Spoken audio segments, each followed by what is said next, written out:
almost got that raccoon on camera. He was stealthy though. You saw a raccoon, huh? Yeah, he was a big one. That must have given you quite a scare. I thought it was a fox. I did too, because that was a big raccoon. That was a big boy. Stealthy. Creeped right into the bush. He was big. Hi there, everyone, and welcome to a real-life ghost story unfolding right in front of us. We're in far western Kansas at a place called White Woman's Basin, tracking down a legendary ghost. Now, to bring you up to speed on the history of this legend, what we know so far is that for a long time, people have seen from a great distance a woman in white walking through this territory.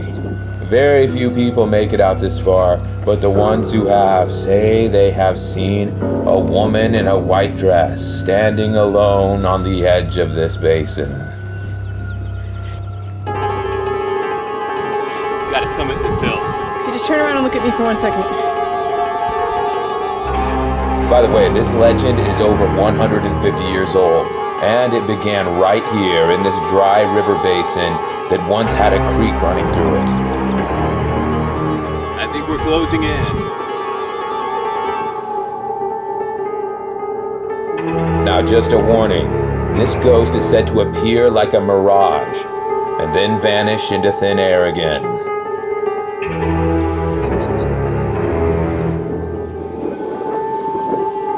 Did you see something there? I thought I did for a second, This hill right here is where the ghost story began all those years ago, right on the edge of this hill by the creek. You're not gonna fall. Bears don't fall. Bears were born to climb up mountains. If I fall, tell everyone goodbye for me.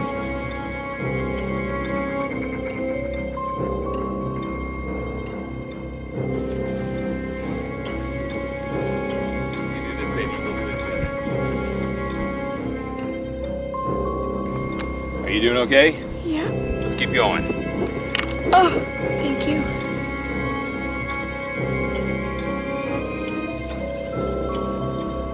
You can make it. Don't give up.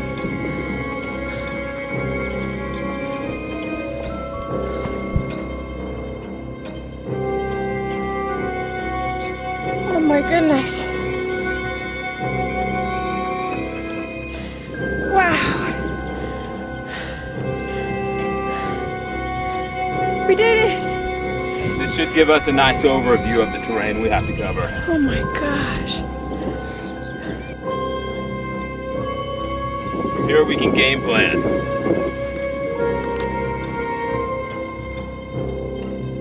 Believe it or not, there's supposed to be a large stream of water going through here, and in fact, it's called the Missing Creek.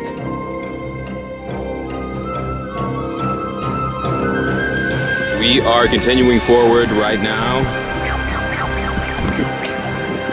I hope you aimed that at the ghost. Good. I hope there was a ghost behind me when you were doing that. All right.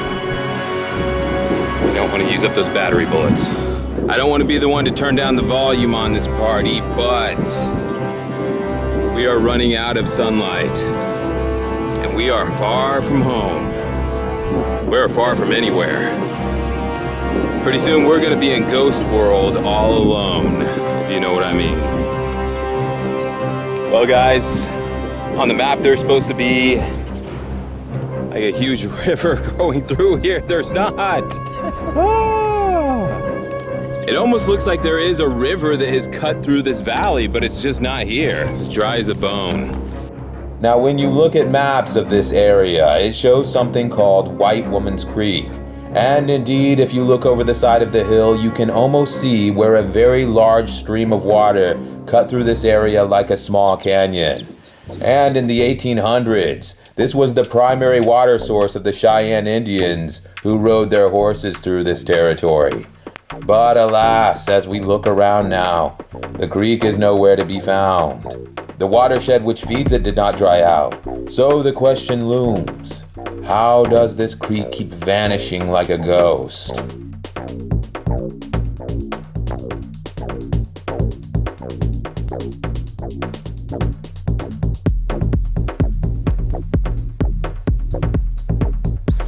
Are you serious? Another weird tree? Come on! I don't have answers for you. Not only do we have rattlesnakes, wolves, and wildcats to worry about in this basin, now we keep being watched by scary-looking trees. It's like a scene from The Wizard of Oz when the talking trees were throwing apples at them. What odd-looking tree? Wow, that looks so cool. Odd-looking tree. And everything else is green around them. And then they all died. After spending over half a day walking through the dry creek bed, we finally came to a fork in the path, and we chose north, towards the nearby Smoky Hill River.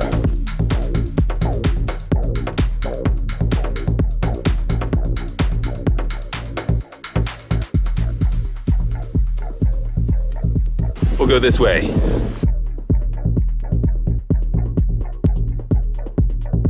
I got my Activate the thermo.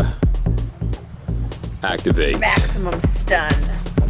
By the way, this gun is a thermal imager used for ghost detecting. Very handy. Let's move this direction. And it works, trust me. We give it up on the thermo for now. No, activate it. I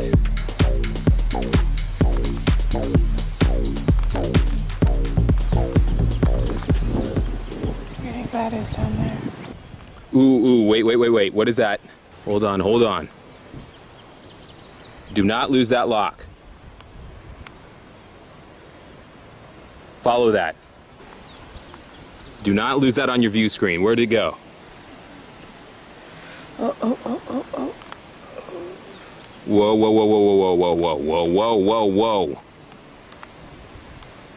Wait, what is that? I don't know. I don't see anything in front of me. When I'm pointing it, I don't see it. I don't see what it could be.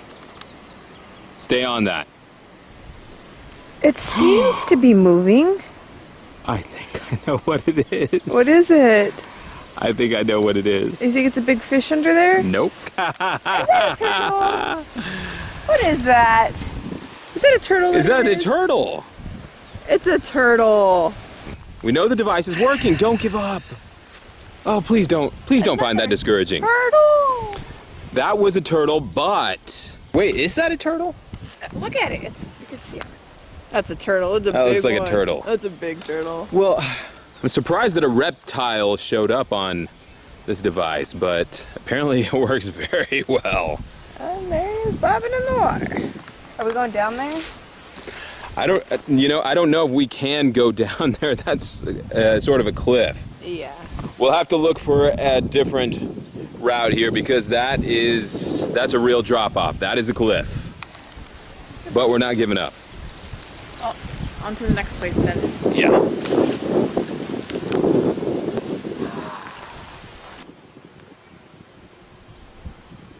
Come closer. For a moment. Whoa! What was that? It sounded like someone stepping on something, but no one's down there. Something is messing around down there. It almost looks like, for a moment, something slipping to and fro in between the trees.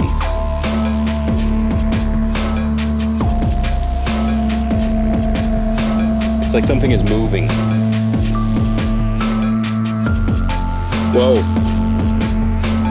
Oh, there it is. There it is. Something is moving. I think there's something in that tree line. We're watching it and it's watching us. We could get down there to get a closer look. There's a way down there. I'm gonna keep hiking. Something's on that side. That's right over there. It followed us from upstream. It's been walking with us on the opposite side in the tree line. Well, everyone, some interesting developments here today. As you could see, using the thermo imager device, we were able to detect someone moving along the tree line, by the river, darting between trees, and following our movements as it would seem. Now this in of itself is not so unusual, as sometimes the thermal signatures of deer or squirrels or even turtles, as you can see, are picked up by the gun's view screen. But this time it almost seemed as if something was floating above the ground, like a pixie or fairy. Now we have to find a bridge somewhere so we can cross to the other side of the river and find out what's moving around over there.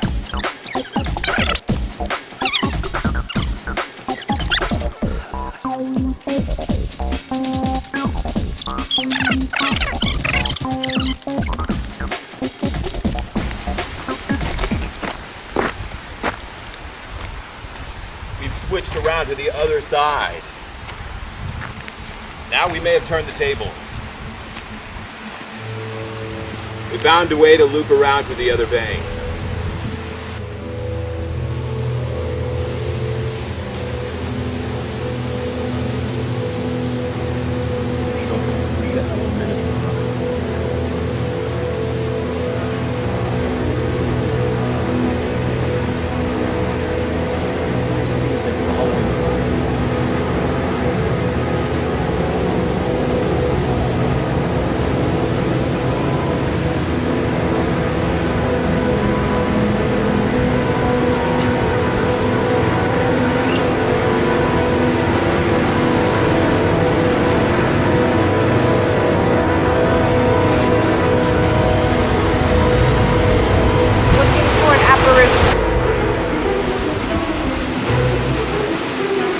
Well, now after a full day of hiking, the journey has led us here.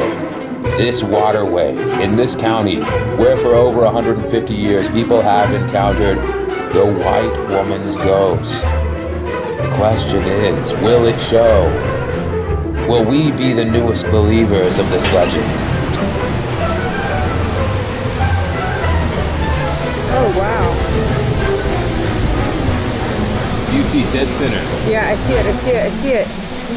I literally see it. Wow, I can see it. It's a black, it's like it's an essence right in the middle. It looks like a beetle on the screen. We have an orb. It's facing off. Oh, what a trip. It's facing off with us. Everything around is going crazy, but it's staying the same. Oh, I'm locked on. Hello? Why have you been following us? Is there a reason we can't visit here? What's going on? You want to tell me about it? Oh, hello, Anna-wee. I'm Tom, and this is Julianna. It's very interesting how you can float. Wow, wow, it's moving around like Pac-Man. Oh, wow. Oh, you're not going anywhere. We got you. Ooh, do you see the temperature down here? Wow. There is a cold essence floating right in front of us on this warm summer day.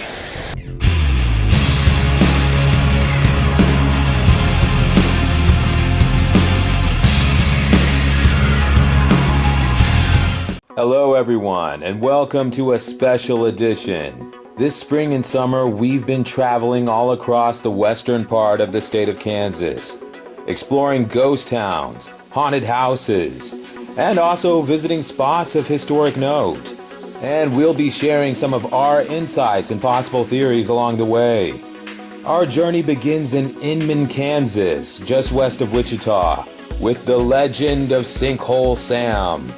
It began in 1952 when an 18-year-old local boy came upon a sinkhole in the ground and said he saw a creature that was swimming around in the water.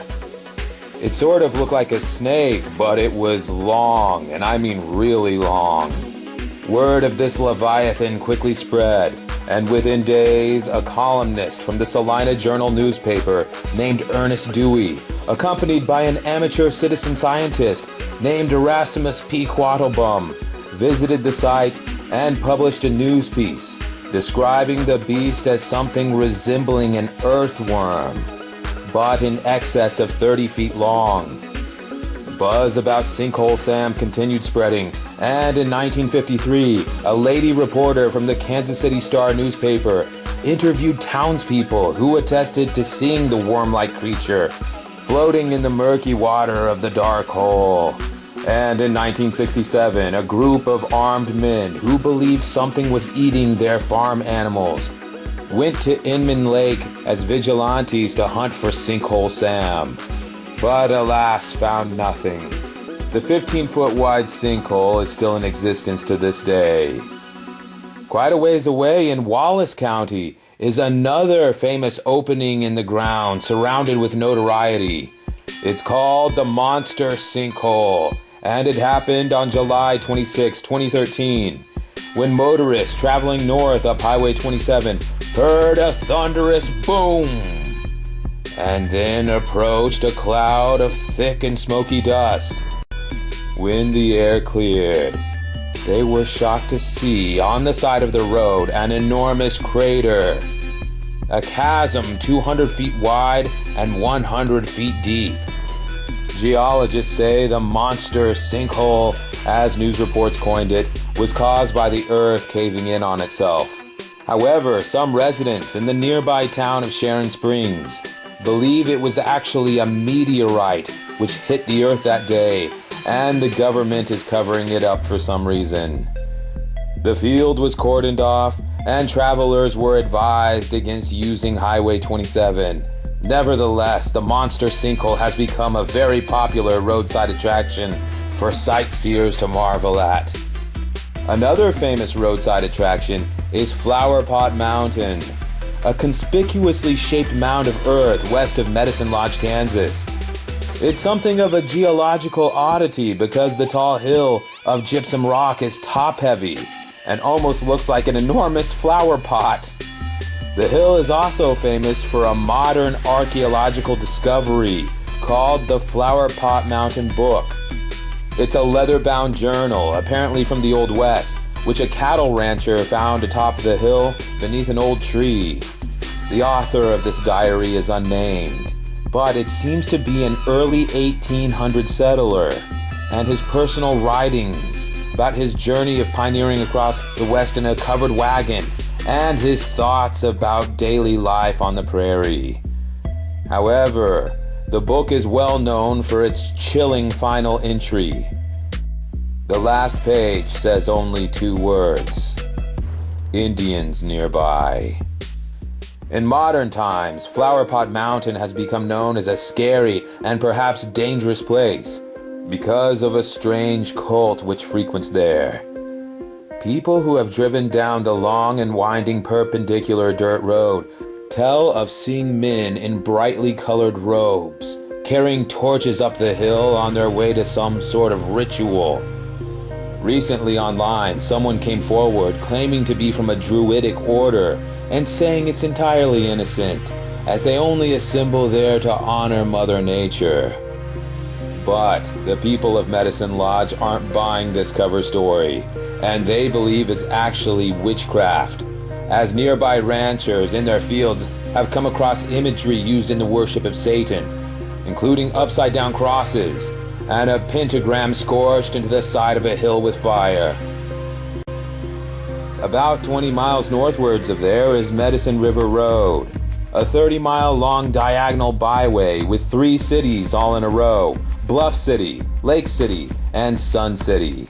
It's something of an inside joke, though, because none of these cities have more than 50 people. It's also funny because the 3 cities are misnomers. You see, Bluff City has no bluffs to speak of. It's perfectly flat. It's named for Bluff Creek, which flows down from the Gypsum Hills. And Lake City was named for a gentleman named Mr. Lake, and there is no lake there of any kind. And likewise, Sun City is not really all that sunny. The origin came from when the first settlers arrived and saw a lone Native American standing in a field staring at the sun. And through sign language, he told them that his name was actually Sun. And so the town was named after him. About the only thing that's left in Sun City these days is Buster's Saloon, a rowdy roadhouse bar and watering hole for motorcycle clubs, cowboys, and other rough types. On weekends, there's even stories of punches being thrown and wild yelling and partying through the night.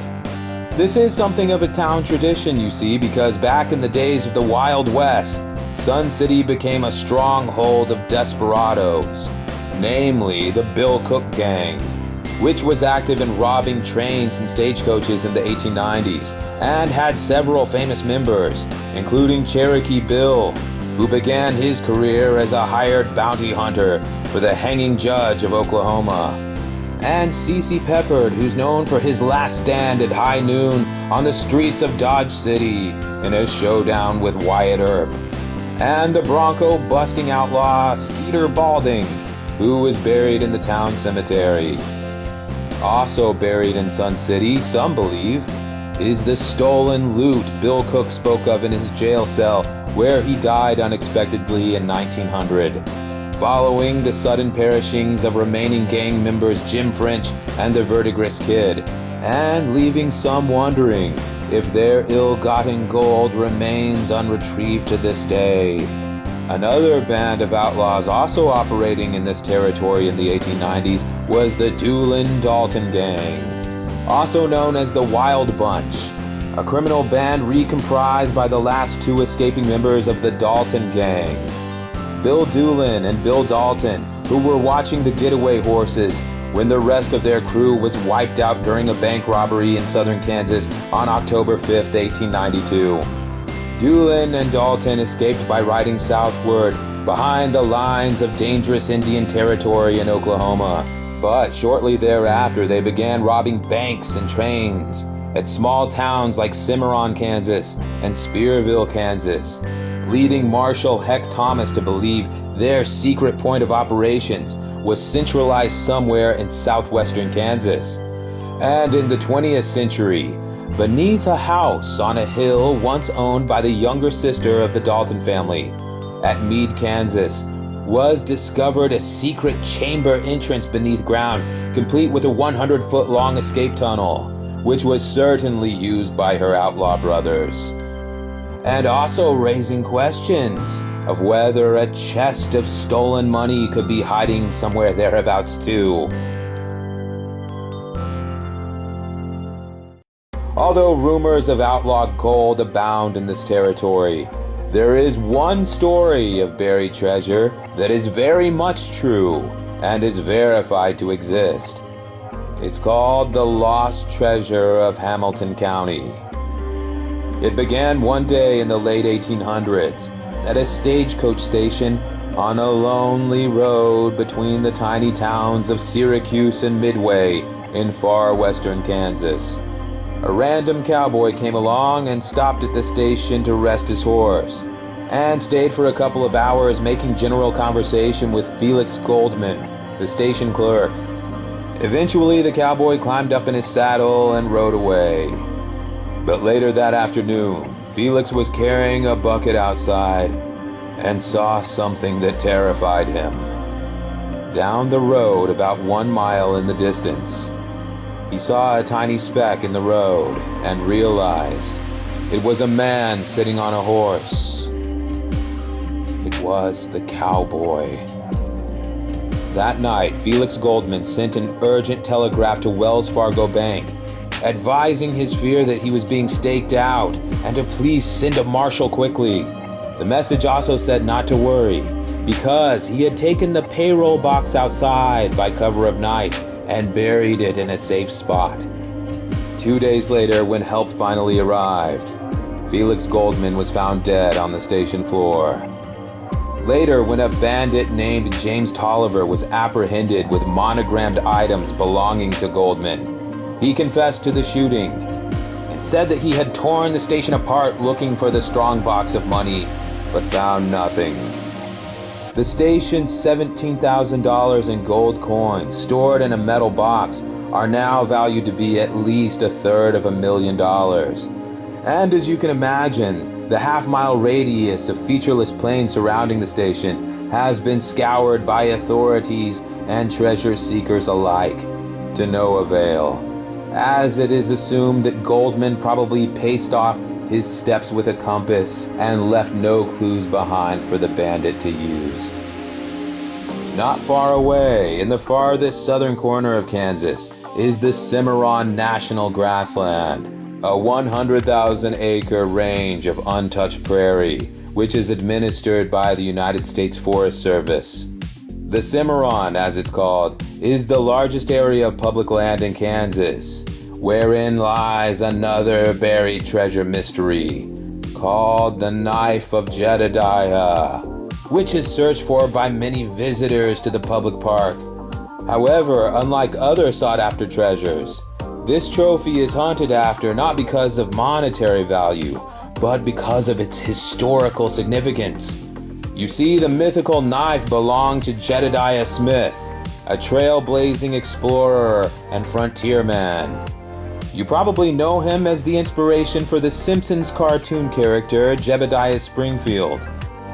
Jedediah was one of the great buffalo hunters of the early West, and he was also an expert cartographer and one of the first people to accurately map the Rocky Mountains. He was also the first European American to explore the Sierra Nevada mountains and the first man known to cross the Mojave Desert. But sadly, Jedediah Smith went missing one day and was never seen again. Until some years later, the famed Kiowa warrior Satanta, who is honored with a museum and teepee in nearby Ulysses, Kansas, shared his knowledge of Jedediah's final moments, as they were told to him by actual people there. On May 27, 1831, Smith left an early Santa Fe Trail wagon train to go search for water at the Cimarron River, which he believed to be nearby. But along the way, he chanced to encounter a group of 20 Comanche braves. Rather than attempting any sort of futile surrender, Jedediah jumped down from his horse, pulled out 2 guns, and said, "Let's do this." Satanta said that although Jedediah was outnumbered 20-1, he fought so valiantly that after he was finally taken down, the Comanches, who usually leave their enemies' skeletons to rot beneath the sun, chose instead to give him a proper funeral. And although they divided up his guns and other possessions, they took his hunting knife and plunged it into the ground where he was buried as a gravestone for him. And today, visitors and tourists at Cimarron Grassland continue geo-searching to find the knife, which marks the final resting place of Smith and one of the earliest Indian attacks of the Old West. About 70 miles north of Cimarron Grassland, near a tiny place called Modoc, Kansas, is the spot of another battle with American Indians, and a ghost story associated with it, called the Legend of White Woman's Creek. It occurred in the early spring of 1865 along the Butterfield Dispatch Trail in far western Kansas. A young widow from back east named Anna Morgan Faber was traveling in a large stagecoach along with 11 other passengers, including a Mr. Benjamin Hogue, a man she was betrothed to through correspondence and letter writing, and would be wed to upon arrival at their ultimate destination in California. But tragedy struck along the way when the stagecoach driver suffered a heart attack, and the team of horses broke away and ran off, leaving the wagon stranded and the travelers in the middle of nowhere, until a tribe of Native Americans finally arrived. "I am Tiawani," said the tallest one of them, "leader of the Cheyennes. Consider yourselves prisoners of war." The travelers were marched through a field to the Cheyennes' camp nearby and held in a pinned-off area. They were given food, water, and shelter daily, all while being monitored and not allowed to leave. Until after a week of this, Anna Morgan Faber finally had enough. She shoved her way past the guards and walked right into the chief's teepee. "How dare you enter my private room?" he said. "How dare you kidnap us and take our freedom?" retorted Anna. "The same way you took my people's lives." Tiawani was speaking of the massacre at Sand Creek, Colorado, in November 1864, when a rogue army troop of evil soldiers attacked and burned a defenseless village while the men were out hunting. Many innocent lives were lost, including T.Y.N.E.'s wife and son. Anna stood there for a while and said, "We didn't know the men who did that. We didn't even know about it happening." But the chief turned his back and would not look at her. Then Anna said, "My husband was killed in a war. I still can't make sense of it. I wake up in the night trying to forget, but all I do is cry. Chief, I give you my word. We had nothing to do with the attack on your village." T.Y.N.E. turned around and said, "The creek is still frozen and the ground is cold. When warmer weather comes, we will give you provisions so you can walk back from where you came.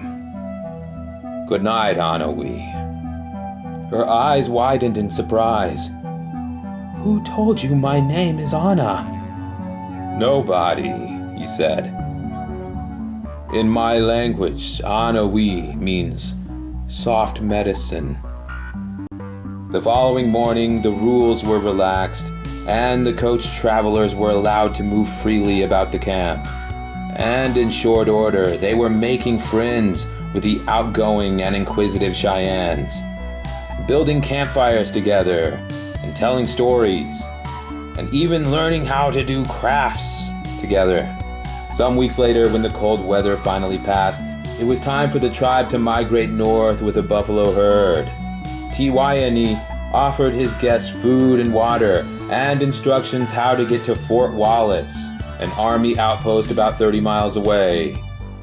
But in a shocking twist, the travel party, it turned out, weren't all that excited about their new lives in California, and they voted amongst themselves to stay with the tribe. The only dissenting vote was the awkward and unsocial Benjamin Hogue, who did not particularly like the Cheyennes and would not come out of his tent all day. He had begun to suspect a romantic link between T.Y.N.E. and Anna, and eventually she told him the truth, that her feelings had changed, and she agreed to be the chief's wife now and was going to have his son. She apologized that their arranged engagement didn't work out. However, the chief was gifting Benjamin a horse so he could ride to the nearest settlement after they leave. A furious Benjamin Hogue silently climbed up on the horse and rode away, all the while his jealousy burning like an out-of-control wildfire. Upon arriving at Fort Wallace, Hogue lied to the soldiers and said the stagecoach was attacked and the occupants were being held as hostages. Commanding Officer General George Armstrong Custer was suspicious of this story, as he knew the Cheyennes to be buffalo hunters, not highway robbers. Nevertheless, he led a small contingent of soldiers, guided by Benjamin Hogue, to investigate the situation. Upon arriving at the large basin where the tribe was camped, they saw Chief T.Y.N.E. standing on a tall bluff, watching them approach. Custer pulled out a white handkerchief from his pocket and waved it in the air, signaling that he wished to talk. But Benjamin Hogue couldn't have that. He grabbed one of the soldiers' side rifles, aimed it up the Basin hill, and shot T.Y.N.E. through the heart. As Anna screamed and ran up the hill, gunfire erupted on both sides, with both groups taking shelter on opposite banks of the basin. Except for Hogue, who in the confusion quickly waded over the creek and ran to the top of the hill where Anna was weeping over T.Y.N.E. He grabbed her by the arm. "Let's go. You're coming back with me." But Anna fought back and resisted, and in the ensuing struggle, she managed to wrestle away the gun from Benjamin and pointed it right at him. And then a shot rang out from a gun on the other side of the creek. Anna looked down and saw she was hit. The pregnant woman staggered to the edge of the basin and fell into the creek below. The skirmish ended a few minutes later with the Cheyennes fleeing to the west, and the remaining captives telling all about Hogue's petty bending of the facts to fit with his plan of the day ending in violence. The mission quickly turned to a search and recovery, but Anna's body was never found. The following day, however, one of the soldiers said he saw a woman in a white dress standing in the creek. She slowly became transparent and faded away to nothing. And so the ghost legend of White Woman Basin began. But the strange vanishing act did not end there. Later, in the decades to come, settlers in western Kansas discovered that the creek itself vanishes, and then sometimes reappears suddenly, and sometimes reappears in the wrong place. White Woman Creek is actually an arm of the powerful Colorado River and should never go dry all at once. And beginning in the late 1800s, this recurring event became associated with the haunting at White Woman Basin.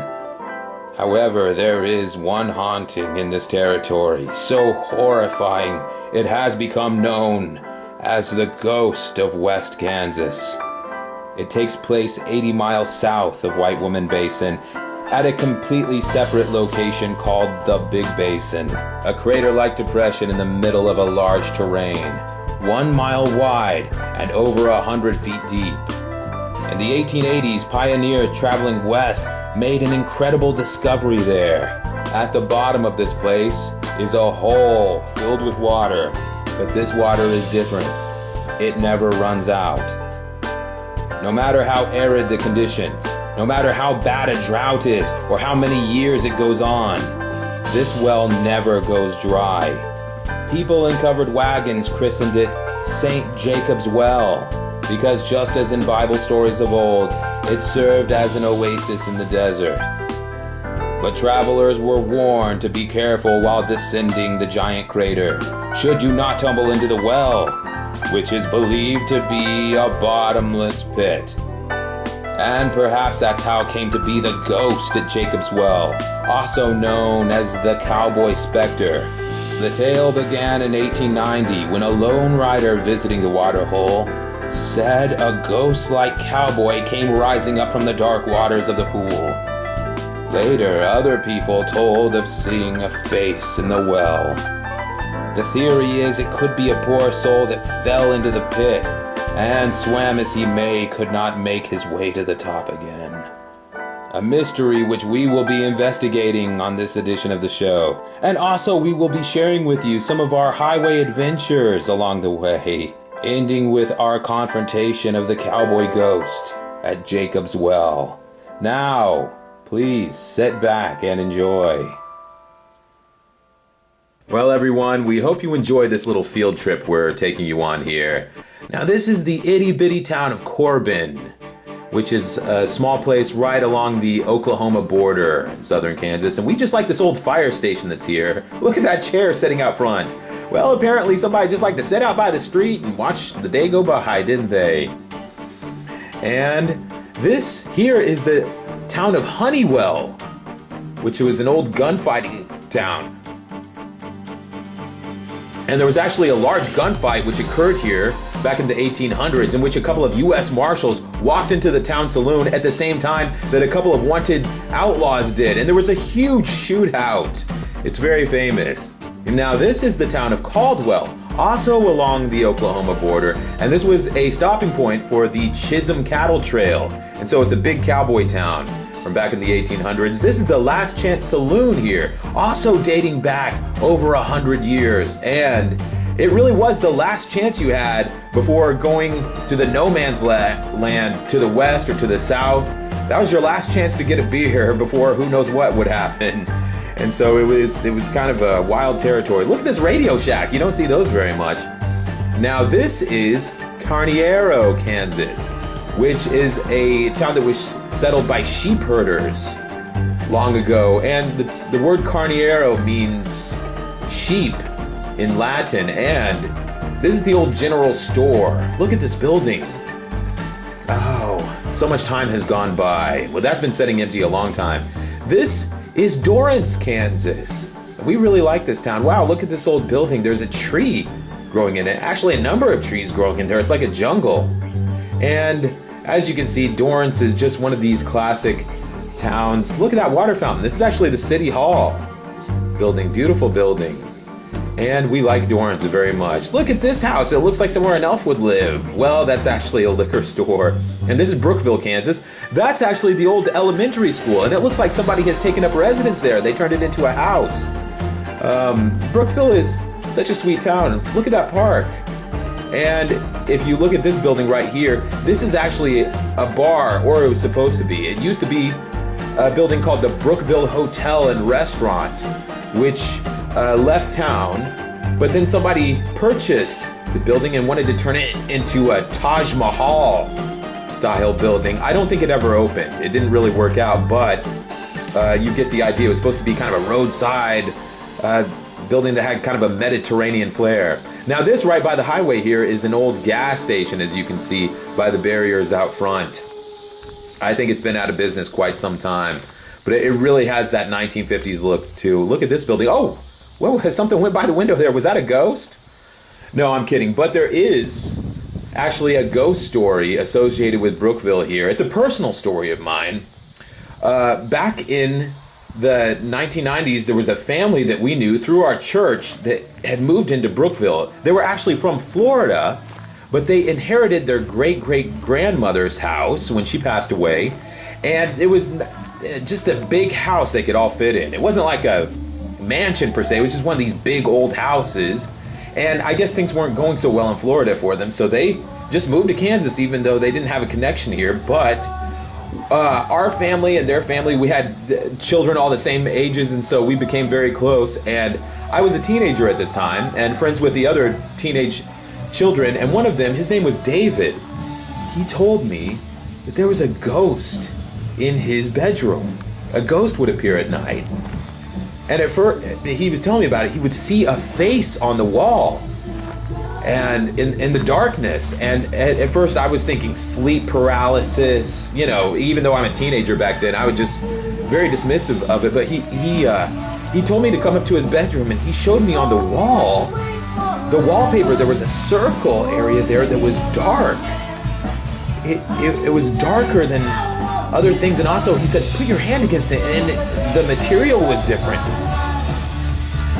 And that's where he would see a face at night. And he described it almost like the movie Snow White, where the woman says, mirror, mirror on the wall. And he said that a face would just appear from the darkness and start talking at him, looking at him. Very scary.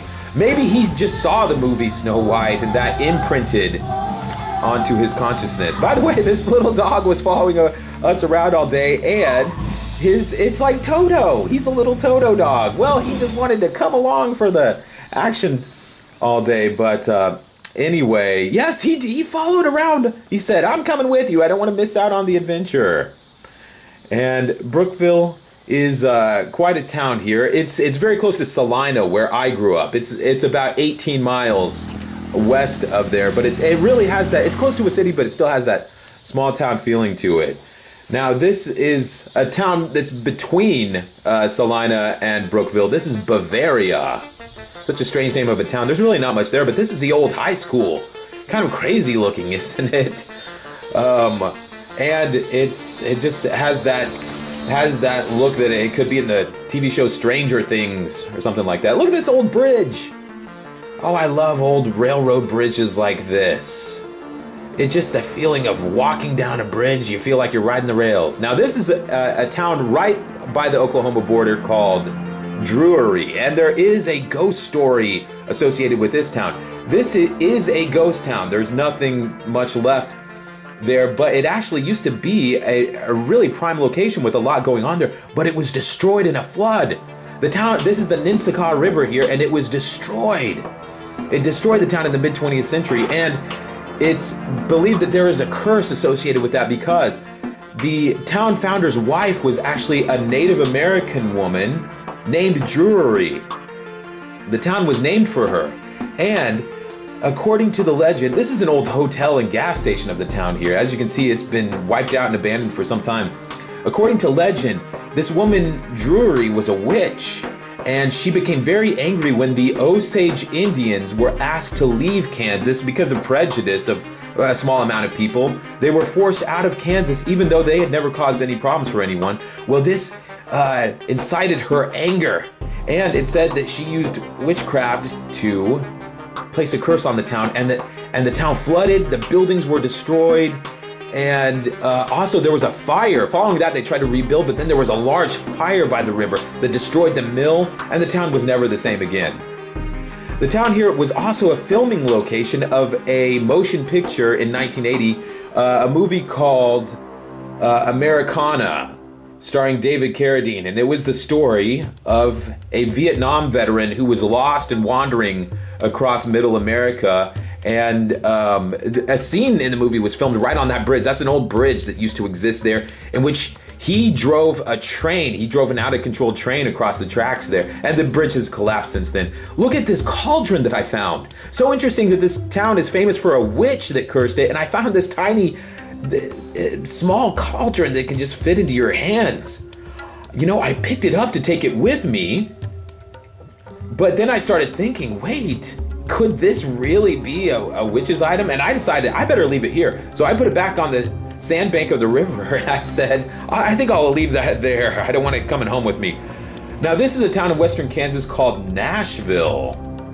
And look at this old Ford dealer there. It looks like it's from the 1950s. How interesting. But Nashville, it seems like a good-sized town. It has a railroad there. It has a Texaco there. But we didn't see anyone. We were there about 45 minutes, did not see a single person. Look, we go to a lot of quiet towns, ghost towns, things. You'll usually see one or two people. We saw no one at this town in Nashville. It was nothing happening there. Now, this is Kingman, which is one of the more major cities of southwestern Kansas. Oh, look at all this artwork here. Hagar the Horrible, look at that. And we really like Kingman. This is a great town. It just has a great feeling to it. And as you notice, it's very ruddy looking. It has a very red color, all the red bricks. And all the earthen looking stones. It's just the way the town looks because of all the brickwork they use to it. Oh, I love this theater that's here, the Kingman Theater. As you can see, I'm a big movie buff, and I just love these mid-century theaters from the 20th century. They're disappearing fast, but the Kingman Theater, what a treasure. Now, this is a small town in western Kansas called Beverly, and there's a ghost story here as well. It's called the Beverly Ghost, which there's no woman here named Beverly. It was a man named Beverly that was named after, but in the 1970s, this sounds crazy, but it's a real story from Kansas, is that in the 1970s, there was a children's play being held at the consolidated school between Beverly and Tesket, which was just a grade school thing that was happening one evening there in the school auditorium, and the children were on stage singing and everything. Well, anyway, this woman came walking across the stage behind them, and the parents naturally just assumed it was one of the staff or whatever, but she turns around and faces the audience next to the children, and then she fades away. And of course, the audience is gasping and they can't believe it. And it became a very famous story that spread all across. It was even in newspapers and things. It's called The Beverly Ghost. Now, this is just a dirt road that I went down in western Kansas somewhere, and I saw this building. And at first, we were thinking it's a bank. At first, we were thinking it was a school because it's a rural school. It's just out here in there, but then it also kind of looks like a bank, so we couldn't figure it out. As you can see, it has gilded ceilings and things like that, and also equipment and everything that you wouldn't see in a school. But this is just way down this dirt road north of Nashville. It was probably 15 miles to the closest town, and I just couldn't imagine a bank being out on this dirt road, but it's a building for something, and there was no houses there or anything, so kind of a question mark over that. Now, this is Manchester, Kansas right here, and I have a personal story to go with that too. This is about 20 miles from Salina, and in the 1980s, my dad was business partners with a guy who had a ranch out by Manchester, and I remember around 1988, 89, visiting the ranch there with the guy's kids, and they had horses, and we climbed up on horses, and they gave one to me too. I literally got up in the saddle, and we rode down the streets of that town. It's a ghost town, and I remember the buildings looked so tall, And I remember seeing that building right there, and it was just, I thought it was the coolest thing in the world that these kids who were like 10, 11 years old had their own horses that they rode around. And it's a great memory. I love Manchester. Very quiet town there. Nothing going on. Now this is a place called Argonia, and that used to be a Catholic school that was burned with fire. And as you can see, and this town here, I was talking to somebody in this town, and they told me that this used to be the town theater. I can't imagine it because of how small it is, but I guess they used to project film reels like you would in a school, except they would play movies for the town and the people would just sit on folding chairs, and just kind of a quaint little theater there. Now this right here is also a place in western Kansas called Red Wing. And if you look at the Wikipedia page for the town, it'll say that there's like 100 people living there, but I can verify for you that this is a ghost town. There is no one in Red Wing. It is completely abandoned. We searched the town high and low. There is not one person left in this town. It is defunct. The town is completely gone, dysfunctional. There's nothing left. And as you can see, they even took the Mother Mary statue from this altar there. Now this is a field north of Red Wing, probably 10 miles, and sometimes you will see just little old houses like this, and you just wonder, what was the story here? This was someone's homestead long, long ago in the 1800s, and you just wonder, like, what was their story? What events transpired here? Look at that tree growing up through the old building there, and it's sad, but also in another way there is something hopeful about it. Just seeing these old places that, you know, there was a great story that probably happened there. And sometimes, oh, look at these old Chevrolet trucks that were here. My goodness, how long do you think those were sitting there? And this is a little town called Odin, Kansas. It makes you wonder if they were Scandinavians that settled there. What a strange name for a town. And my goodness, look at that gravestone. Now this is a town called Claflin. Also on the highway there in western Kansas. Look at that theater. Look at this old theater. This town kind of has an old-timey look to it. Well, this whole block was turned into a furniture store that we got to walk around in. I met the lady. Look at that carriage. I met this lady here who we said we were making a video, and she said, well, come on in, I'll give you the full tour. She even took us in the back and showed us she showed us everything, and she was so nice.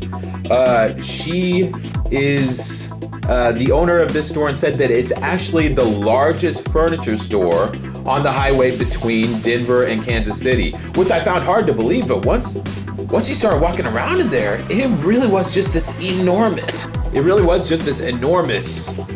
furniture store. Crazy Horse Dining Hall. Oh, I bet this is a good place. We didn't have time to stay, but they have Mexican food there, and I just love these roadside cantinas with Mexican food. I just think that's the greatest place to go in the world. Look at these silhouettes of cowboys and Indians. Oh, I love roadside America.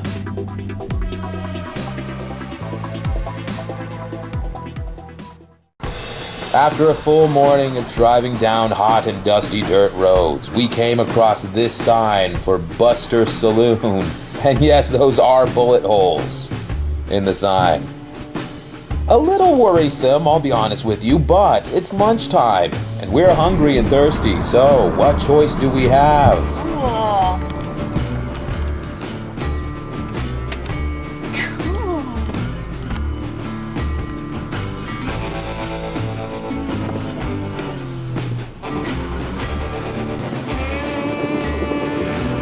Wow, somebody has a tree house. Whoa, look at these birds. Look over that house. Oh my God. Look at that. Oh my gosh. Oh my goodness, do you see the... City. Look at those colonies they built. Hundreds of birds have taken over this old colonial house. It's like something from an Alfred Hitchcock movie.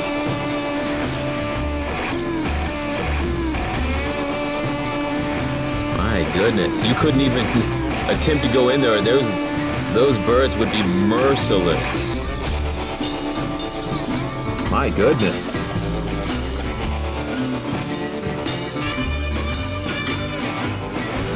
My goodness, I cannot believe the amount of birds in this town. It should be called Bird City.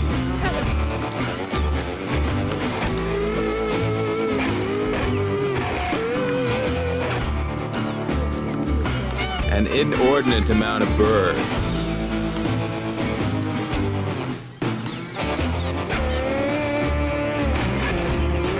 Goodness.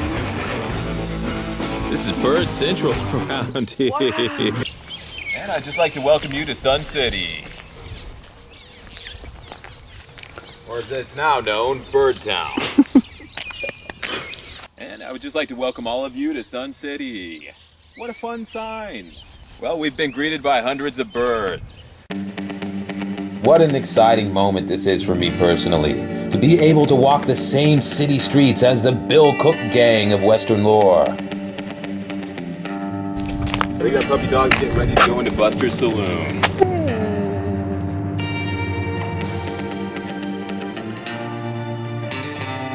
It's like Gaston's house with all those antlers up, huh?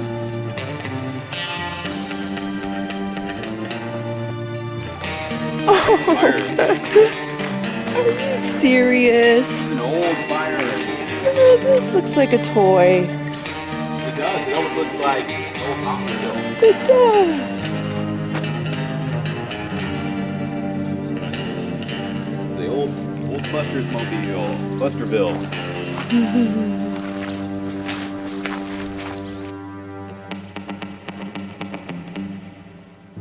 Oh my goodness, well you just look at this old bank building here on the corner.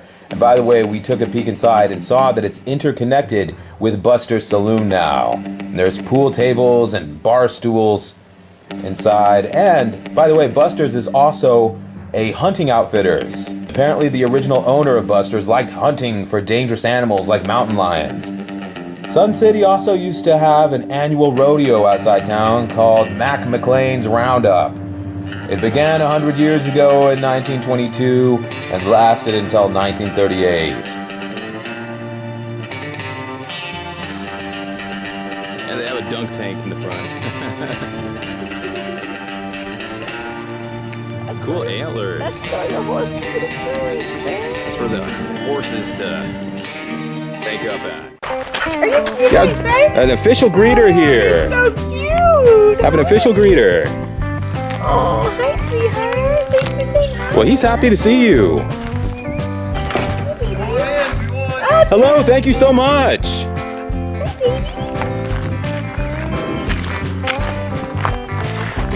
Well, he is ready to welcome and greet people at the door. You are so sweet.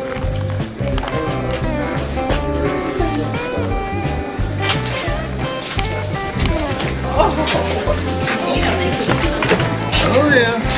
Hey, Hello, pardon me. come on in. Hello, how are you? Oh wow! Oh wow! Cool. This is Julianna. I'm Tom. I'm Sarah. Very nice to meet you. There's more pictures back here in the back and everything. Oh, wonderful, Like wonderful. rodeos and stuff like We that. love rodeos. Yeah. And there's just a lot of history here. So, Oh, we'd love to know all about it if you have time. yeah, and there's a big old stuffed mountain lion back here and everything. Oh, wow. Julianna, look at this jukebox. Very cool. We might have to play some songs on here. Pool table! Great pool table. Oh my goodness. That is a real mountain lion. Do you remember when we were in Little Jerusalem? That's what was, and we saw those prints all around. Imagine if we had come face to face with that creature.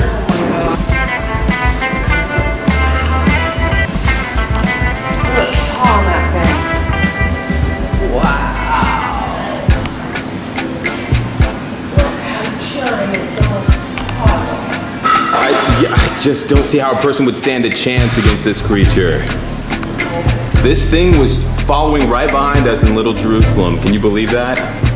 We may have gotten out of there just in time.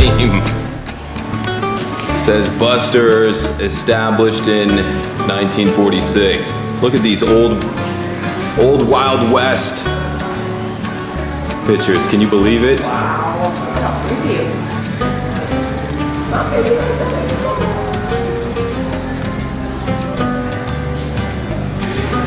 It's incredible. Yep, that's the street out front, back in the old Wild West days.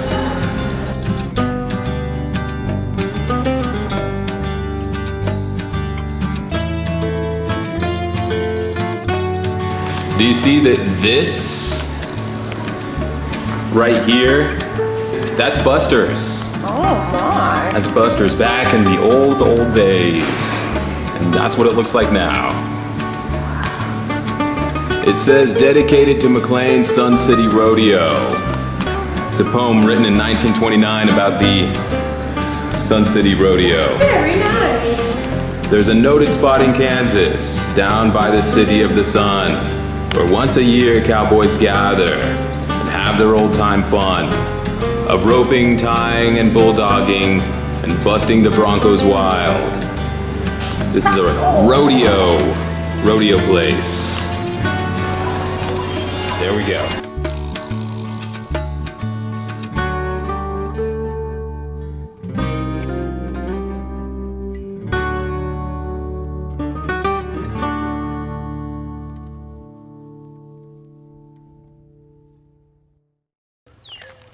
The town of Sun City began in 1871 as a small trading post operated by two brothers and an army officer who sold provisions to people in covered wagons from a dugout by the side of the road.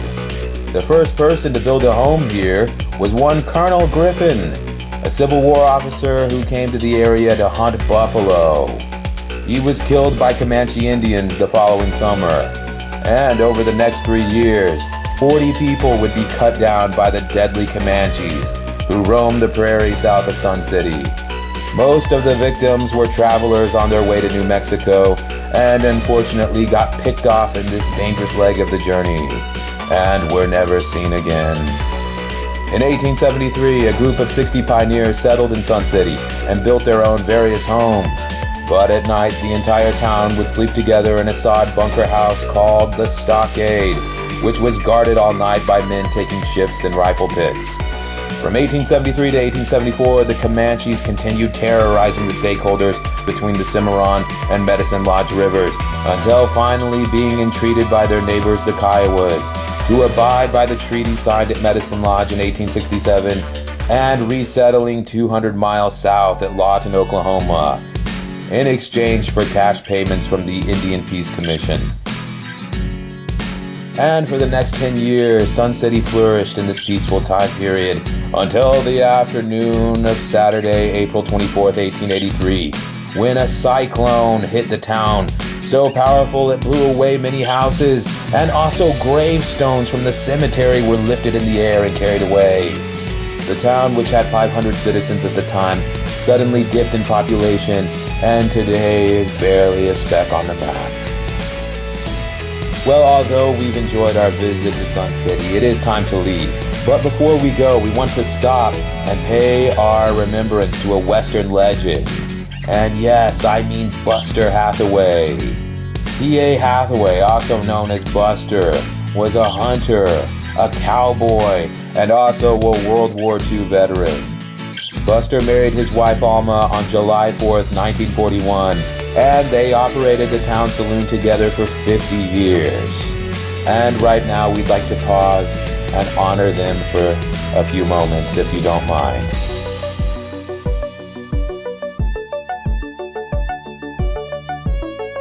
I like this headstone here.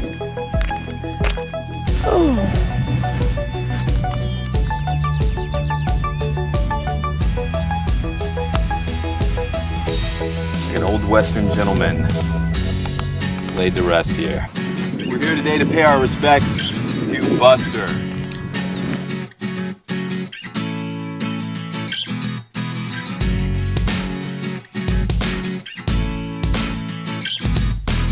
resting place of C.A. Hathaway, also known as Buster.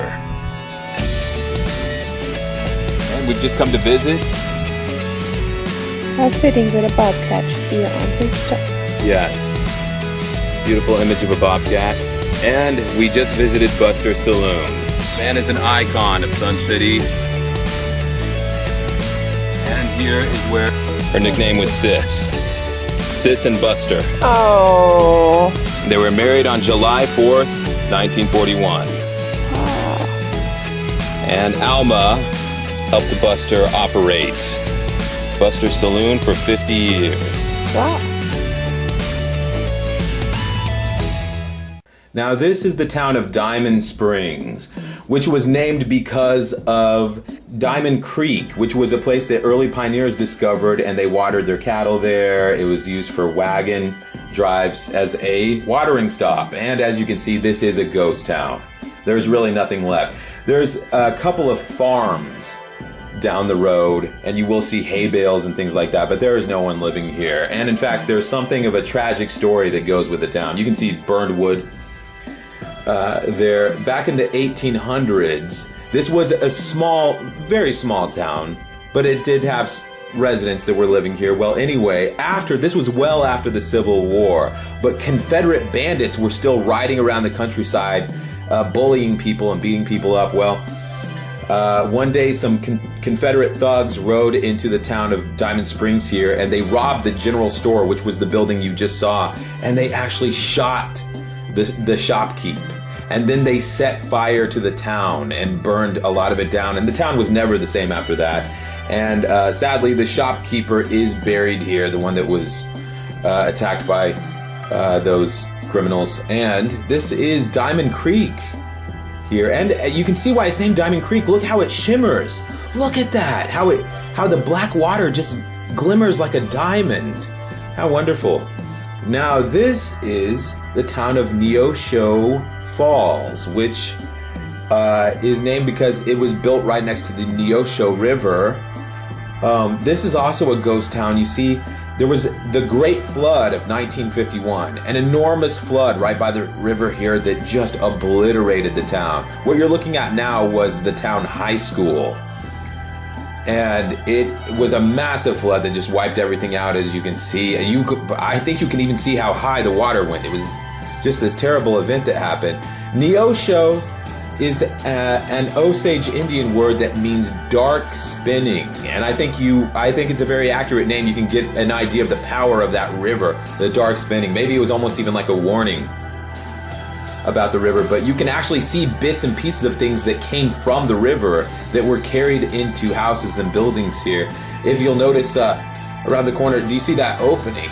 Well, I think this tree you see sitting on the stairwell was actually floated in through that opening there. I don't know how else a tree would get inside a building. I think maybe in the flood of 51 or maybe a subsequent flood, but something carried that tree in there. So the devastation here is of orders of magnitude.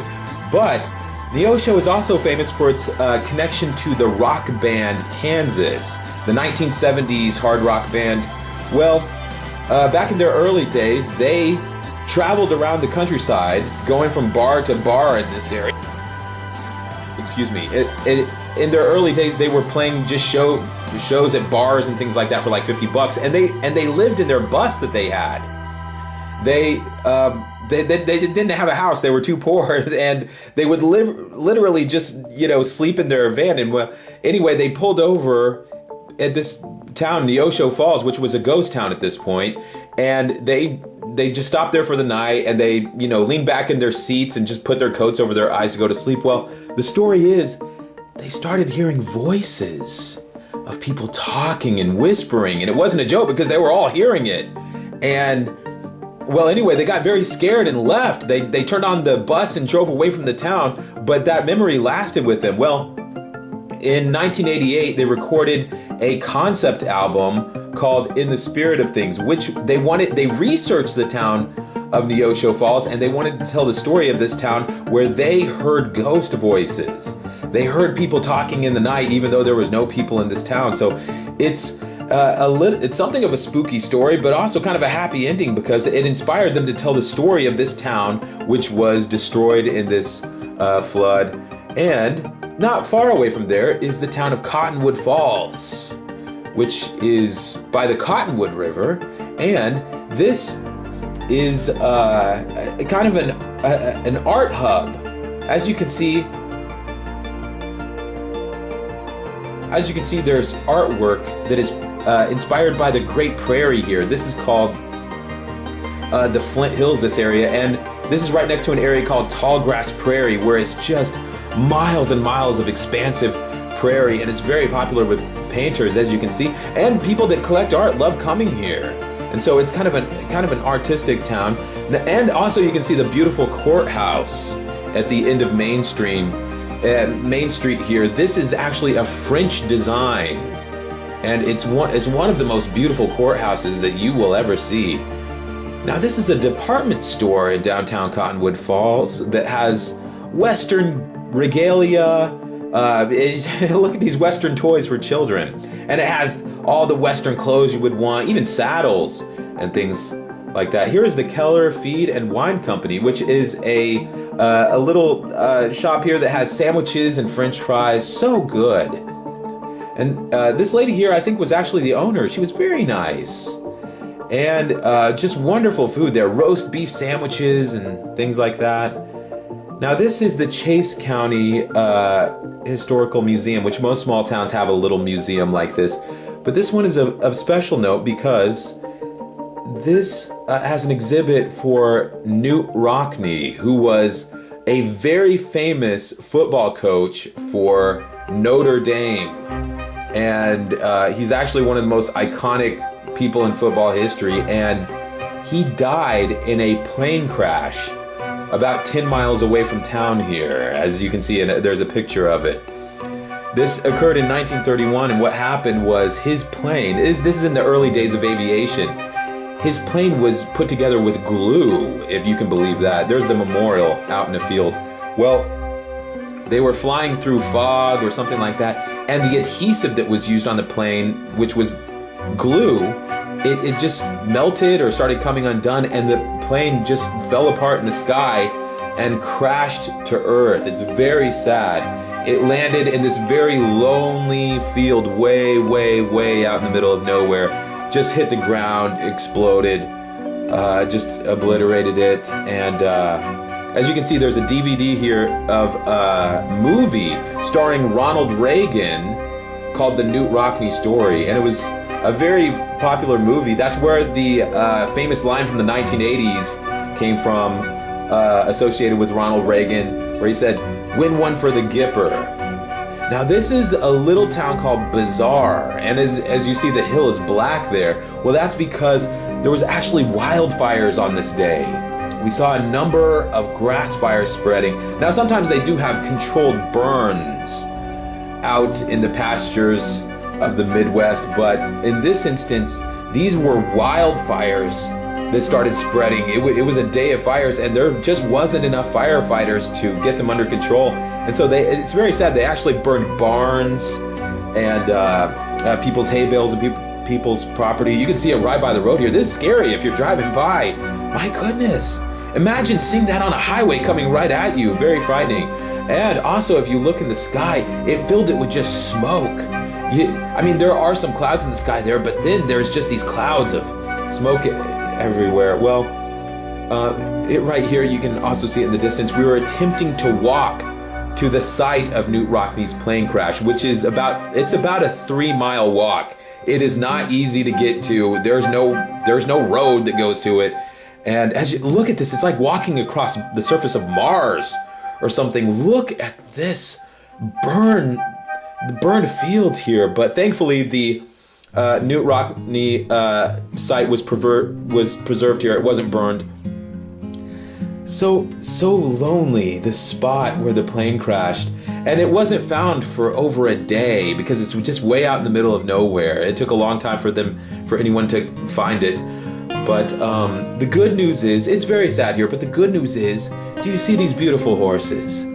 I was so relieved to see that these wonderful animals were not harmed in the fire. They were so scared though. I put my hand on one of them and I could feel his heart pounding with fear. It must have just terrified him to see that fire. But apparently they stepped over the fire or found some way over it and they were spared. We were so relieved to see that.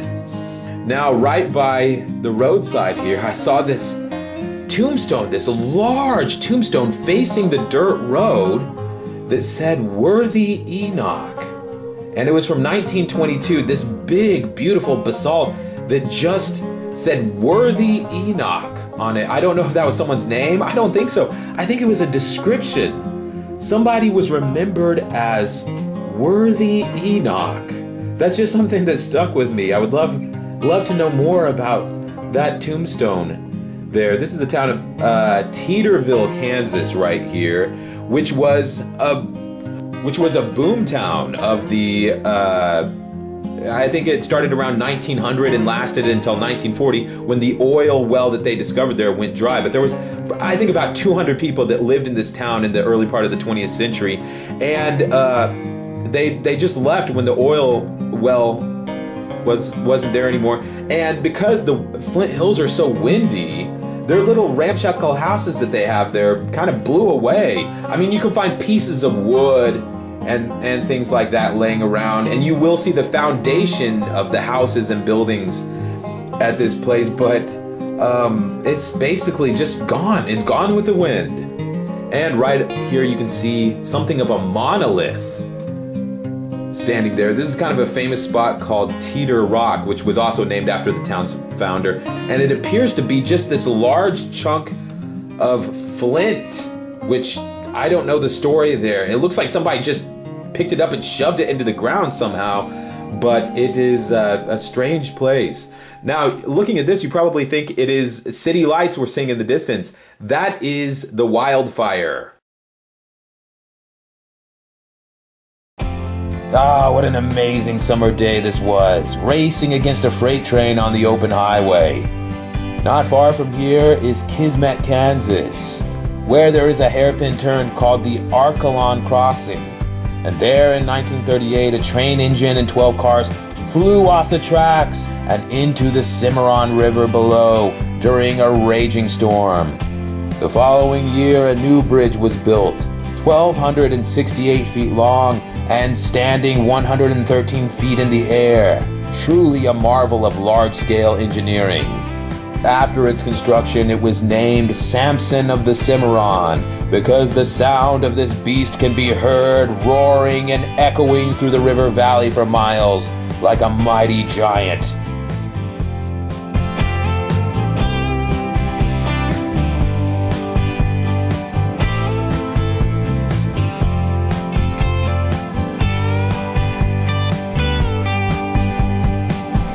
Hey, cool. The Lazy T Bar and Grill.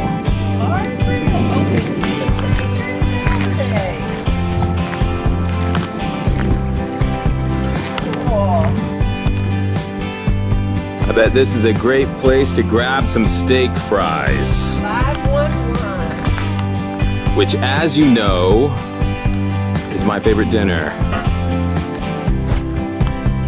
The old Lazy T. Well, maybe we could stop here sometime and grab a brew and some steak fries to eat. Oh, I just love days like this, being out on the highway. It's the great American adventure. Cruising down the road on your way to whatever comes. It's why they write songs about Route 66 and novels about hitting the highway. There's nothing like traveling west through America. It's a vision of endless blue skies and a feeling of complete freedom.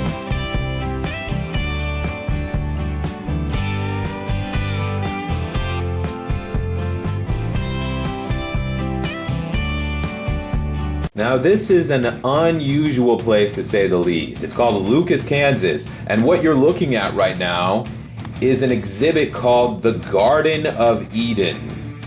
And I'll try my best to explain this place. It doesn't make sense to us. Julianna and I have been here on a couple of occasions.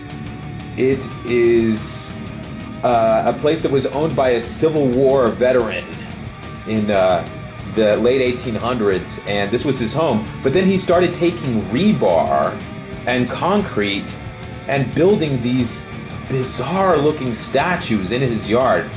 And as you can see, it's kind of a history of mankind told through the American experience, beginning back in Bible times. And as you can see, there's a Native American with a weapon there. There's Civil War scenes, and there. So he's kind of telling his view of life in the world. And this pyramid structure you see right here, you can see that's his name, Dinsmore, on the side. That's actually his mausoleum. He was obsessed with pyramids, as you can see, but he's dead now, of course, but he's in there. He's encased in glass along with his wife, and you can walk in through a little door. I didn't go in there, but you can go in there and see his mummy displayed, and he wanted that. That's what he wanted. He was a very strange man. I think the town was scared of him. The town was frightened of him. Look at these statues. It's just almost demonic looking, very scary. And also there's a lot of symbols of Masonic symbols. Look, you can see a crucified person in the back there. Scary. I guess it's artwork. It's not my kind of art, but this is one of the most famous art exhibits in the Midwest. To be honest with you, we found it interesting at first when we were there, but then we couldn't wait to get away from there. We really didn't like the feeling of it, and so we left there as quick as we could. Now this is Wilson, Kansas, which is a town that's called the Czech capital of Kansas because it was settled by Czechoslovakian immigrants. Look at that little man on a scooter. Look at him go. And that's the world's largest Czechoslovakian egg. Look at this little man on his scooter going again like he owns the place. And next to Wilson is Wilson Lake, which is, you can see there's a lot of people here. It's because there's a very large recreational lake that's very popular right by the town. And this used to be the town opera house. This was the town opera house, but as you can see, it's in disrepair. There is a story that goes with that, I'll tell you. It was actually burned with a fire. This is the town boutique here. Very interesting. You see people in Czechoslovakian clothes. In this town, it's all things Czechoslovakian, which is something you don't really see or hear very much about. But there's polka albums. Look at that record in the wall. Polka is very big here. Now this is the town saloon, which is called the Iron Lion Tavern, and it's the hangout of the town. It's right on the corner of Main Street, and they have video games and pool tables there too. It really is a great place, and beautiful building. Look at that. Inside is just wonderful, and it was so nice to go in there on a hot day and just get a cold soda to cool down with. So this really was an oasis on the desert for us. And as you can see, there's people hanging around outside there. Wilson's a very popular place because the lake is just so beautiful and so wonderful. But look at this building here. This is kind of the town hall here, and it just has that old-fashioned Czechoslovakian look. We just love it. And the town is also famous because of a movie which was filmed here in the 1970s. It was a major motion picture called Paper Moon, and it was an Oscar award-winning movie. It won awards. It was nominated for awards, and it was the story of a Bible salesman and his daughter traveling through Kansas together, and they were also criminals who were tricking people. This is the town jail, believe it or not, from the 1800s. And look at those bars. Somebody tried to break out of there. It's no joke. But the immigrants of Wilson built this circular looking jail, and there was actually a prisoner that lived in there for a long time. And then when he got out, he missed it. And he asked the town if he could stay in there and live in there, and they charged him $1 a year to live there, and he turned it into his home. I guess he just got so used to it there, he said, hey, I'll stay here. Hey, look at these people in Czechoslovakian clothing. Look at that. Well, this is just a wonderful town. Look at this place, Al's Home Cooking. Yes, people love Wilson. If you're ever visiting the town, I really recommend. If you're in Western Kansas and you want a great place to go, look at these Czechoslovakian bears dressed in their polka clothing. It's a very tourism-related town, very hospitable and welcome. Look at these polka albums. And believe it or not, while I was visiting there, even though this is 100 miles away from where I was from, I ran into a couple of friends of mine from my childhood back in the 1980s. What are the odds of that? Hey, Jay. Hey, you're a long way from home. What's happening? Ran over. We've been here the last 48 hours. Oh, really? Tom? Hey, good to see you, man. Like laser tag. Yeah. Oh, it's been a while back. How you been, man? Still kick your ass in laser tag. Oh, yeah, anytime. We had some good time. We did a little skateboarding, too. Yeah. So what have you guys been doing?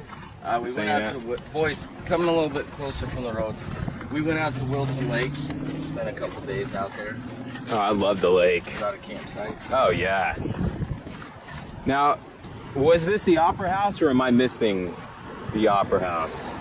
That I don't know. I believe the Opera House is directly that way. Okay, I'll check it out. How unusual that out of the blue I would run into old childhood friends at this random town in western Kansas. I really wasn't expecting that.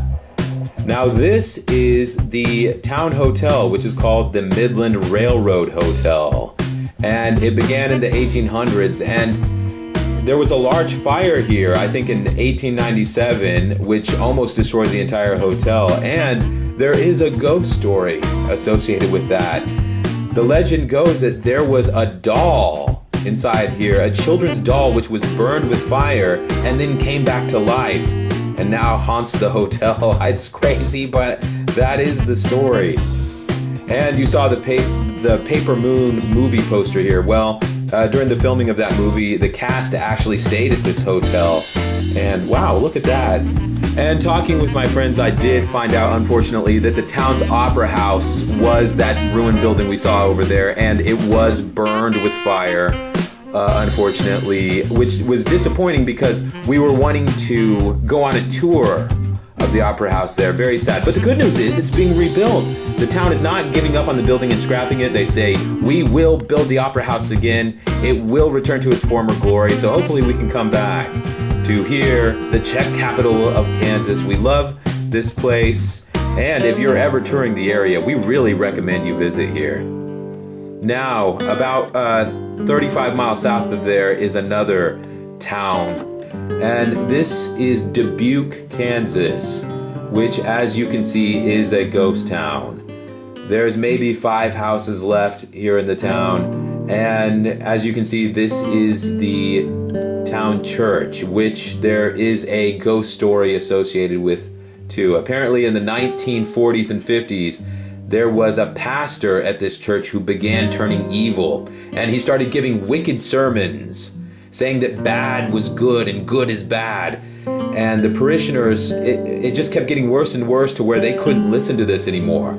And the residents of this town actually began moving away. They just picked up their things and left the evil pastor of this town to give his wicked sermons to no one. And according to urban legend, his name is Luther. And he became so angry when he was left by himself that he crossed the road here and began attacking tombstones of the people who were buried here. And if you look at some of the cemetery, it looks like it was attacked with a hammer. It's awful. Now this is the town of Covert, Kansas, which is about 70 miles north of there on a very dusty, lonely dirt road. And as you can see, it is a ghost town. There's no one left here, but the town was actually devastated by fires.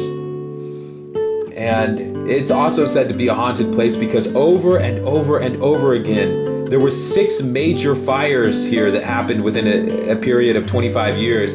And it just wiped out the town to where nothing could stay here. This town was built on a stream of water called Kill Creek. And the original Native Americans warned the settlers that nothing here can live. And it's something of an urban legend here as well that this is a cursed town. And it may have something to do with a meteorite which was discovered here in the town. Just on the edge of city limits, they found a very large black space rock. It's called the Covert meteorite. You can look it up online. And I've seen pictures of it. It's this large black rock that has glittering space dust inside it. And some people believe that the land is cursed because of this rock that fell from space and brought something evil with it. Here's the town water tower. Look at this. This was built in the 1800s and has a little room in there where it looks like someone was sitting. Now in this field over here is where the town's high school, the original high school, was built, and you can see a placard which was erected there with a picture of the school. And it did burn down with fire. Now over here in this other field is the ruins of another school, but it's not the same high school. This was the second one that was built after the first fire, and then it also burned down with fire. And basically the story of Covert is they kept having fires in the town over and over again, after which the people just gave up and they moved away. And I think the town itself dissolved in the 1960s, and there was one holdout. There was one last person who chose to remain in the town until the 1980s, and then sadly his house burned down in the 1980s too, and he barely escaped with his life. So it's kind of a sad story here. Look at this old house. We found it very interesting that there was some old rotting furniture left in the house. Look at that chair with its springs, old refrigerator.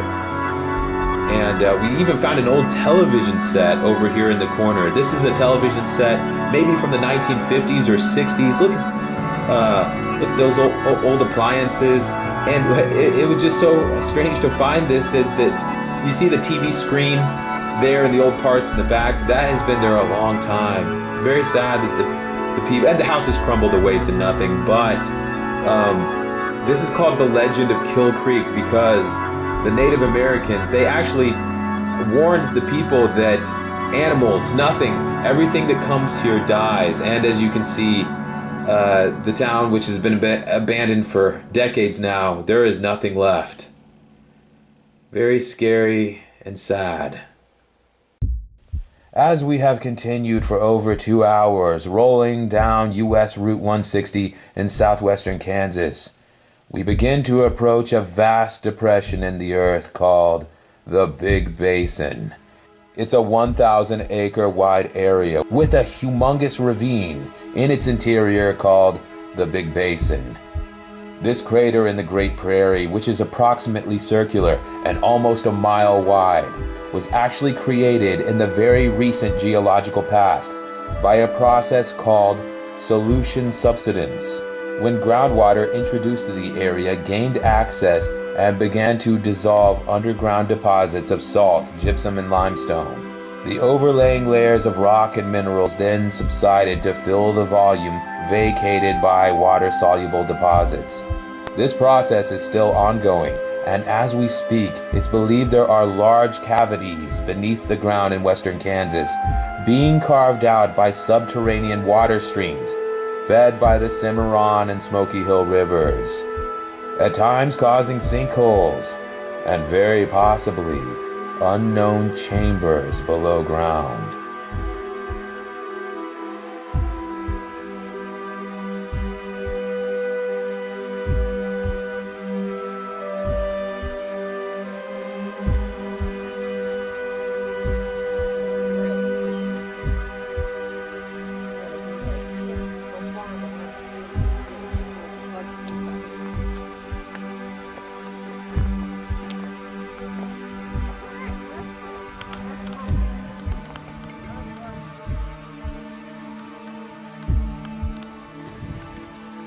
Let's do some hiking, you bear. We're ready for it. We're approaching St. Jacob's Well. The first known discoverers of the Big Basin were the Cheyenne Indians, who stopped here for water during the Northern Cheyenne Exodus of 1878. In modern times, the basin became a Kansas State Wildlife Preserve, thanks to the efforts of a Mrs. Jane Stein, who in the 1970s coordinated with agencies and individuals to create the Nature Conservancy you see here. didn't make sure I was sucking in my tongue. Hey. Yet. All right, we have a ghost to track down today. Okay, well, come take a selfie with me real quick, and then we'll track him down.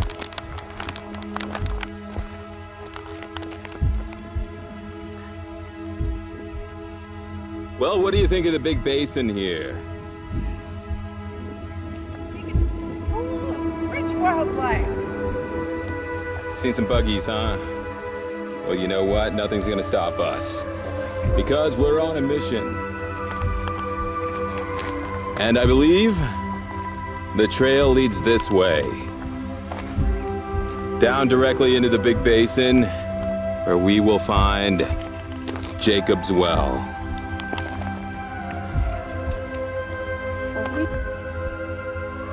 The name St. Jacob's Well, as you can imagine, is a biblical reference. The original Jacob's Well, spoke of in John chapter 4, was built by the Old Testament patriarch and was gifted to his son Joseph. Today, the well is a religious holy site located in the West Bank of Palestine. Here, southward in the distance of Big Basin, you can make out the Living Waters Monument, a pile of stones on a nearby hill, placed there by Christian pioneers, as a marker for travelers to find the life-giving water below.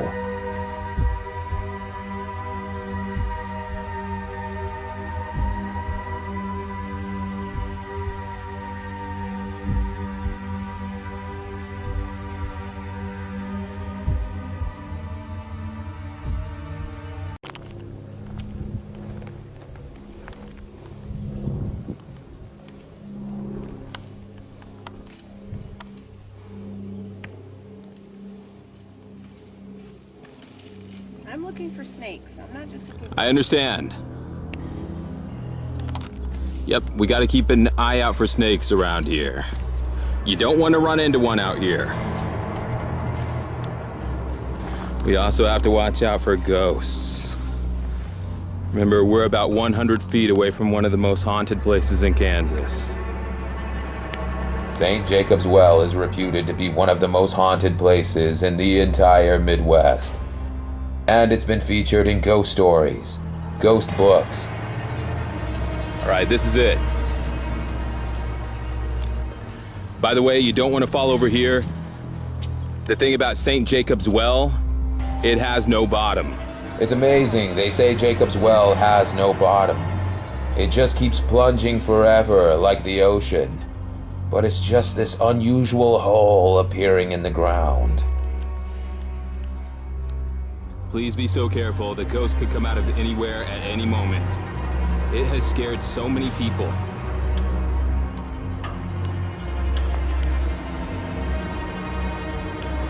I don't want us to be its next surprise victims. A lot of ripples in that water. Ripples? Wait a minute.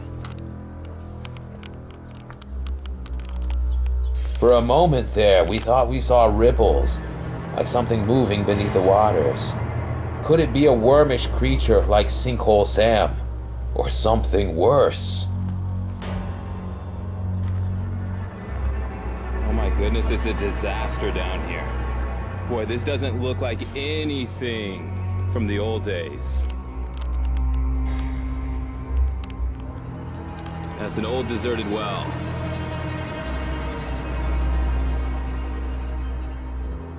Oh my goodness. Technically speaking, St. Jacob's Well is not really a well, in the sense that it does not hold rainwater. Hello? Is anyone here?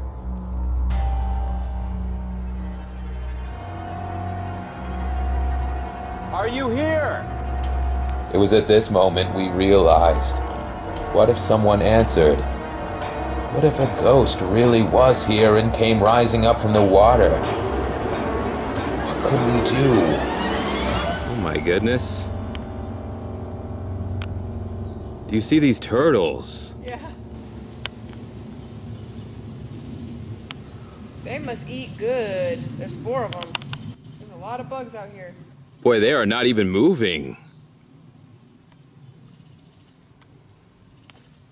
Hello? Wow, those turtles are stick in the muds. Boy, they're not moving an inch. It's like those turtles are frozen. Not exactly what you want to hear when you're alone, this far from the middle of nowhere. I'll be honest with you, the only way I can describe this is like a cesspool. Now, this was a place of fresh drinking water back in the 1800s, where covered wagons, ranchers, people on horses would come here to, they would camp here and replenish. I just can't imagine that now. This is almost like a bog. Yeah. I'm trying to find out what's making the noises right over here. Oh, I heard him again. There we go again.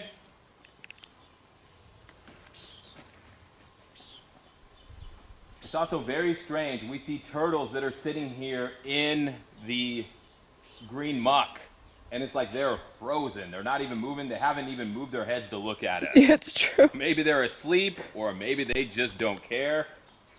Maybe there's something in here that makes them lethargic, like the way koala bears eat something and makes them lethargic. Perhaps so, but how many visitors do these turtles get that they don't think it's even worth their time to turn around and look?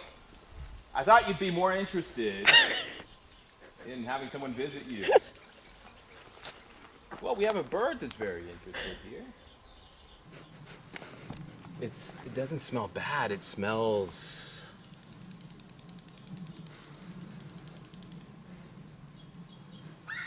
I've never been anywhere like this. I know. I've never seen anything like It doesn't smell bad. It just has a unique earthy smell to it. It does. Almost like the enchanted forest or Yeah, something. yep. It smells damp, though. Even though it's in this It does. dry, you could smell the dampness here. It's not floral by any means. It's like...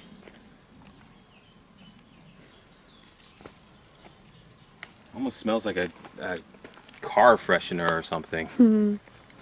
I just can't get over these turtles. They're like statues. We've been a lot of places, we've seen a lot of turtles. Never have turtles been frozen in place where they will not even look over at you. Hello? These turtles will not blink or move an inch for anything.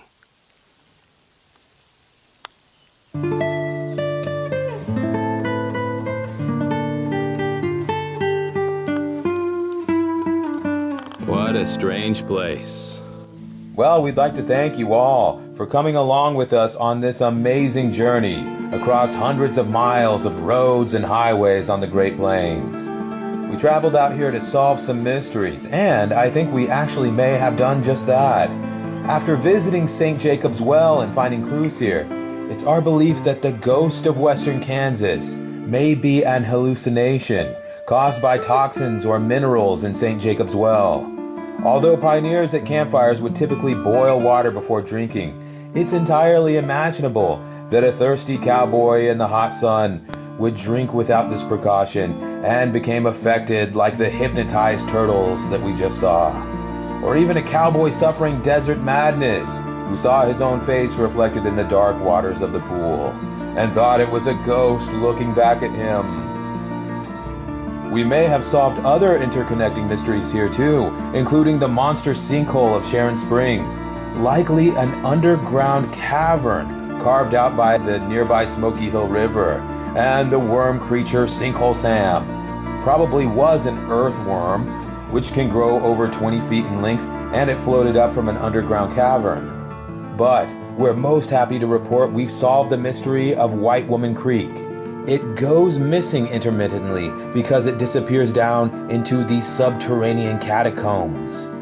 You see, it seeps down below ground and will reappear somewhere perhaps a mile away in a field, as you can see at the end of this video.